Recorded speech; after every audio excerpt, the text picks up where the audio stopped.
अस्सलाम वालेकुम रहमतुल्लाहि वबरकातुहू। हर तरह के मुतसना अल्लाह ताला की ज़ात के लिए ला दुरूद व सलाम नबी पाक सल्लल्लाहु अलैहि वसल्लम का। जैसा कि हम लेक्चरर इस्लामियात की मुख्तलिफ़ मज़ामीन को हम अपने इन लेक्चर्स में यहाँ पे डिस्कस करते रहते हैं, तो कोशिश मेरी होती है कि वो चीज़ें यहाँ पे आपसे डिस्कस की जाएं जिसका हमारे पेपर के साथ ज़्यादा से ज़्यादा ताल्लुक़ है। तो आज भी अक्सर लोग मुझे कह रहे थे कि इस्लाम और इकनॉमिक्स में ये जो चीज़ें हैं, कुछ वक़फ़ है, नुक्ता है, मसाक़ात है, ज़राइब हैं, मुश्तरका मलकियत का जो थॉट्स है वो, तो ये मतलब इस तरह की कुछ लेक्चर जो है ना वो बनाए जाएँ ताकि हमें पता चले। तो आज एक तो हमने इन चीज़ों को डिस्कस करना है और दूसरी चीज़ें हम इंशाअल्लाह ताला डॉक्टर निजातुल्लाह सिद्दीकी और मौलाना मौदूदी रहमतुल्लाह अलैह की कुतुब है, हमें उनका तारुफ आज आपके सामने पेश करना है। तो आइए वीडियो को शुरू से आखिर तक देखा करें, दूसरों के साथ शेयर भी किया करें। तो सबसे पहले यहाँ पे मैंने एक चीज़ लिखी हुई है कि मुश्तरका मलकियत का जो नज़रिया है ये किसने पेश किया था। मुश्तरका जो मलकियत का नज़रिया अगर देखा जाए तो ये सबसे पहले हज़रत उमर फ़ारूक रज़ी अल्लाह ताला अन्हु ने ये नज़रिया पेश किया था। हज़रत उमर फ़ारूक रज़ी अल्लाह ताला। अच्छा, एक सवाल होता है कि ज़कात, इस्लाम में ज़कात और टैक्स को लोग इसको एक तस्वर करते हैं। ज़कात और चीज़ है और टैक्स और चीज़ है। इन दोनों के इकट्ठे करने वाले को हम आमिलीन कहते हैं और वो आमिलीन उन्हीं में शामिल है जिनको हम कहते हैं मुसारफ़े ज़कात। ठीक है, तो ये याद रखना है। टैक्स एक गवर्नमेंट की तरफ से किसी भी काम पर या अपने वो निज़ाम सल्तनत को चलाने के लिए वो लगाते हैं, और जो ज़कात होती है इसके लिए मुसलमान होना, साहिब निसाब होना, ये बहुत ज़रूरी है। दूसरा एक चीज़ यहाँ पे हम बात करते हैं वो है आरियत। आरियत के लफ्ज़ी माने क्या? आरियत के लफ्ज़ी माने कि किसी को अपनी चीज़ किसी मुद्दत के लिए इस शर्त पर देना वो इस पर कब्जा ना करे, यानी कि इसको लफ्ज़ी माना में तो आप देखें ना, उधार लेना। आरियतन हकीकत यही है कि आरियतन का जो लफ्ज़ है वो उधार के लिए है। उधार के लिए कि आप किसी को कोई चीज़ देते हैं वो उसको इस्तेमाल करे मगर उस पर कब्जा ना जमाए। आरियत के अरकान कितने हैं? इसके 3 अरकान हैं। आरियत देने वाला, आरियत लेने वाला और आरत यह है, आरियत से मुराद वो चीज़ जो दी जा रही है, यानी कि 3 रुकन हुए, लेने वाला, देने वाला और वो चीज़। इनको आपने याद रखना है। इसके बाद हम बात करते हैं कतिया की। ये कतिया जो है इससे मुराद क्या है? यानी कि वो गैर आबाद और गैर काश्त किताए ज़मीन हुकूमत किसी जिम्मेदार को अतिया के तौर पर जो अता करती है। गैर आबाद और गैर काश्त कताए ज़मीन, जो ज़मीन का टुकड़ा जो है हुकूमत किसी जिम्मेदार को अतिया के तौर पर जो देती है उसको कहते हैं कतिया। ये आपने याद रखना है, उसको क्या कहते हैं? कतिया। इसके बाद हम बात कर लेते हैं, एक होता है उशर और एक होता है उशूर। अब उस खुम्स और उशूर में हम बाद में फर्क करते हैं, जरा इस पे हम बात कर रहे थे। उशर जो होता है, ये आपको इल्म है कि उशर होता है जमीन की जो ज़री पैदावार है उस पे जो 10वां हिस्सा होता है वो उशर कहलाता है। जैसा कि हम उसमें, अब ये अलग बात है कि बरानी ज़मीन है तो उसके ऊपर हिसाब और है, अगर दूसरी ज़मीन है उसके ऊपर हिसाब और है, ये एक अलग बात है। अब उशूर जो है ये एक ज़री पैदावार की बजाय बैन अक़वामी तजारती माल की जो दरामद है उस पर ये टैक्स लगता है। याद रखिए, इस टैक्स का निफाज सैयदना उमर फ़ारूक रज़ी अल्लाह ताला अन्हु ने किया था, जो गैर मुस्लिम ममालिक मुसलमानों से ज़बरदस्ती वसूल किया करते थे। यानी कि इस टैक्स का निफाज जो है ये तजारती मालों पे है, जो कारोबारी लोग हैं उन पे होता है, और ये जो यहाँ पे हमारे मुल्क में कारोबार करते हैं उन पे जो टैक्स लगाए जाते हैं हम उसको कहते हैं उशूर। उसको क्या कहते हैं? उशूर। उशर और उशूर में एक फर्क आपको ध्यान में रहना चाहिए। और दूसरी चीज है खुम्स।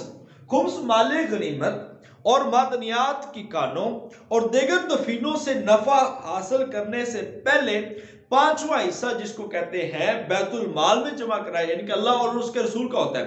फर्ज कीजिए अगर 100 रुपए है मिला है तो उसमें से 20 रुपए बैतुल माल के और 80 रुपए उसके ऊपर काम करने वालों के जय मुजाहिदीन का होता है। और रसूल मैंने आपको बता दिया कि ये एक कस्टम ड्यूटी है।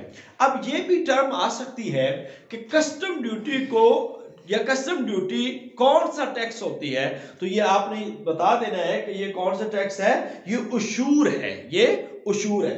इसके बाद हम बात करते हैं जी आयते कंज। आयते कंज जो है ये एक बड़ी मशहूर और मारूफ आयत है और इसको कहते हैं आयते खजाना। आयते खजाना इसका जिक्र सूरह तौबा में है।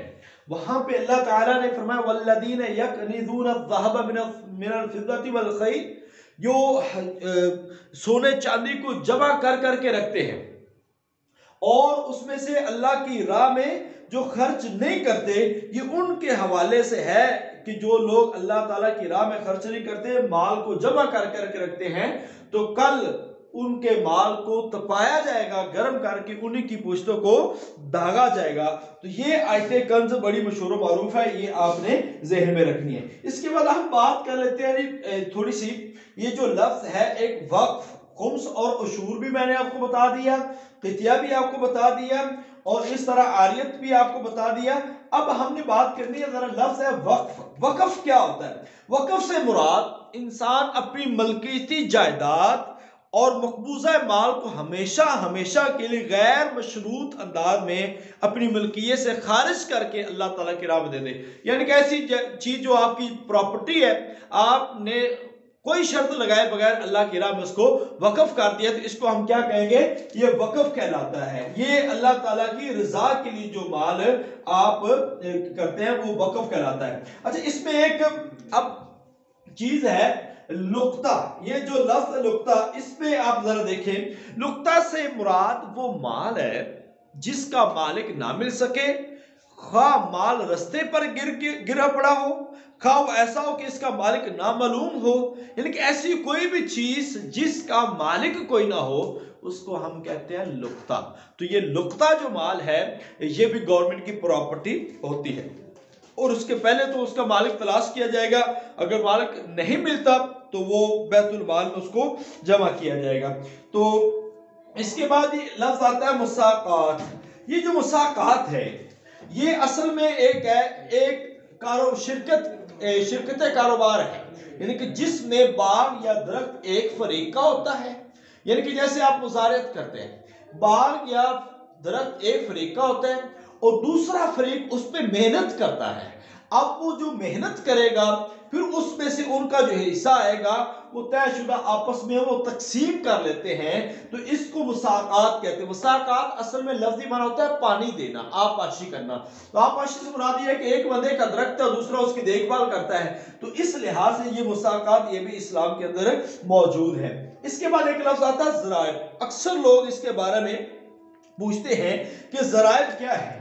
अब याद रखिए कि ज़राइब एक खास किस्म का जो टैक्स है जो मुसलमानों पे उस वक्त लगाया जाता है, वो टैक्स जो हंगामी हालात में हुकूमत मालदार लोगों पर उस वक्त आयद करती है जब जंग छिड़ जाती है या कोई कुदरती आफत नाज़िल होती है, तो उसको हम कहते हैं ज़राइब। ये आपने याद रखना है, नवाइब और ज़राइब में ये फर्क याद रखना है। तो ज़राइब वो हंगामी टैक्स है जो मालदार लोगों पर इंतहाई हंगामी हालात में गवर्नमेंट नाफिज करती है, ये आपके ज़हन में होना चाहिए। इस तरह गारिमीन वो लोग होते हैं जिनके ऊपर कर्ज इतना ज्यादा होता है जो अपने कर्ज को अदा नहीं कर सकते।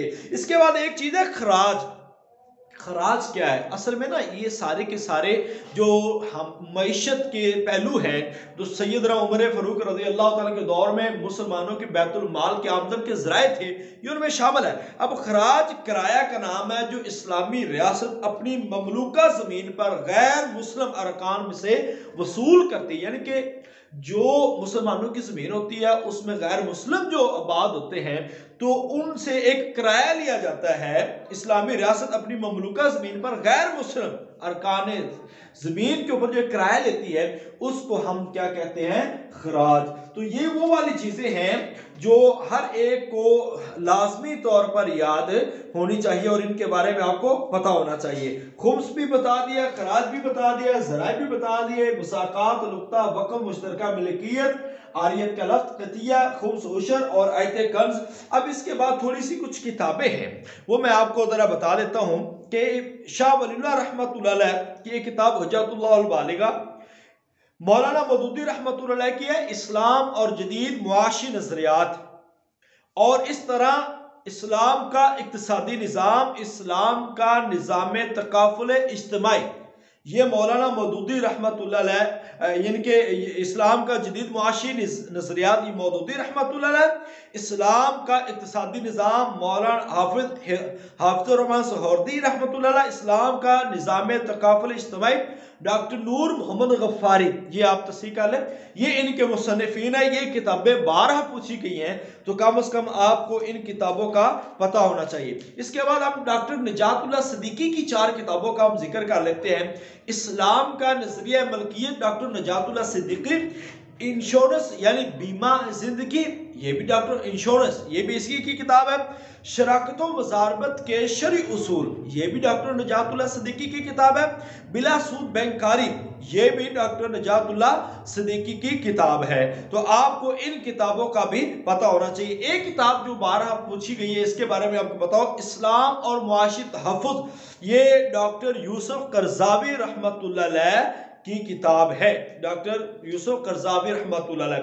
अच्छा, एक टर्म है, एक दो टर्म्स हैं जो यूज होती हैं हमारी मुआशात की इस्तिलाह में, वो है अहयाए मौत। से मुराद क्या है? अहयाए मौत, ये लफ्ज एक टर्म आती है अहयाए मौत। अच्छा, अहयाए मौत जो है ये कहते हैं कि वीरान और गैर आबाद जमीनों को जेरे काश्त लाना, यानी कि जमीनों को जिंदा करने वाली ये है। और दूसरी तरफ खालसा जमीनें वो जमीनें हैं जिनको सरकारी अमला करार दे दिया गया हो, खा इन अरादी के मालिक ने खुद इनकी मलकियत से दस्तबरदार होकर हुकूमत को इख्तियार दिया हो, इनके इन्हें जिस तरह इस्तेमाल करे वो दूसरी जिनके मालिकों के इस्लामी हुकूमत बेदखल करके खालसा बना दे। अब यानी कि खालसा जमीन से मुराद ये है कि जिनको सरकारी अमलाक करार दे दिया गया हो, ख्वा उन अरादी के मालिकों ने खुद वो जमीनें हुकूमत को दी हो, ये खालसा जमीन भी जिनको हुकूमत के सरकारी अमलाक करार दे दिए, यानी कि ये खालसा जमीन ठहराती है। अब ये औकाफ की चीजें सारी ये खालसा जमीन ठहरती है। अहयाए मौत जमीन को काश्तकारी में लाना, ये भी आपने याद रखना है। तो इस तरह की एक टर्म यूज होती है खराज मुकासमा। खराज की वैसे 2 किस्में हैं, एक खराज मुकासमा है और खराज बिल मसाहा, जो हजरत उमर फारूक रज़ी अल्लाह ताला ने अपने अहद हुकूमत में गैर मुस्लिम मालकान जमीन से जमीन की फी एकड़ पैदाइश के हिसाब से वसूल करते थे, ये वो वाला था। और खराज की दूसरी किस्म है खराज बिल मुकासमा, जो रसूल सल्लल्लाहु अलैहि वसल्लम खैबर के यहूदियों से पैदावार की निस्फ या तहाई या चौथाई हिस्सा के हिसाब से वसूल करते थे। अब ये आपने खराज की 2 किस्में हैं, एक तो खराज है बिल मसाहा, इस तरह ये खराज बिल मसाहा एक ये है, ये हजरत उमर रज़ी अल्लाह ताला के दौर में हुई थी, जो आप टैक्स वसूल करें। एक होता है खराज बिल मुकासमा। अच्छा, ये वो वाला है जो नबी पाक सल्लल्लाहु अलैहि वसल्लम ने खैबर के यहूदियों पर उसकी जमीन के एवज एक टैक्स लगाया था। इस तरह एक आखिरी चीज मैं आपको बताना चाहता हूँ, अमाले बातिना में ऐसी अशया शामिल है जिनको जानना और शुमार करना किसी गैर मालिक शख्स के लिए मुमकिन नहीं है, नहीं है। तो ये आज का जो लेक्चर है खास तौर पर इस्लाम और इकोनॉमिक्स के हवाले से, ये वो छोटी छोटी चीजें हैं जिनका हमारे यहाँ एक बहुत बड़ा इस्तेमाल है। कम से कम आपने इन चीजों को जहन में रखना है, इन चीजों के बारे में सवाल आ सकता है। अल्लाह ताला आपका मेरा हामी नासर हो। बहुत सारी चीजें हैं जो करने वाली हैं, बहुत सारी चीजें हैं कि कोई पहलू हमारा जो है मुबह ना हो, हम ज्यादा से ज्यादा चीजों को क्लियर करते जाएं और इसी कोशिश में हम लगे हैं। तो इंशाअल्लाह ताला वीडियो खुद देखें, दूसरों के साथ शेयर करें और बाकी तैयारी अपनी भरपूर रखें और अल्लाह ताला से दुआ करें, चूँकि इंसान अपनी मेहनत कर लेता है, उसके बाद सारी चीज़ें अल्लाह के सुपुर्द होती हैं। उम्मीद कभी ना हारे, अल्लाह ताला अपना फजल फरमाएगा। अस्सलामु अलैकुम व रहमतुल्लाहि व बरकातुहू।